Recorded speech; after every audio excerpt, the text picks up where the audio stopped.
Clearing your search history on ProtonMail can help maintain your privacy and keep your account organized. Follow these steps to clear your search history effectively. Step 1. Log into your ProtonMail account. Open your web browser and go to the ProtonMail website.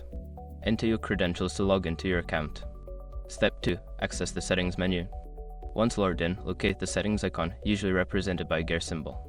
Click on it to open the settings menu. Step 3. Navigate to privacy settings. In the settings menu, find the section labeled privacy or security.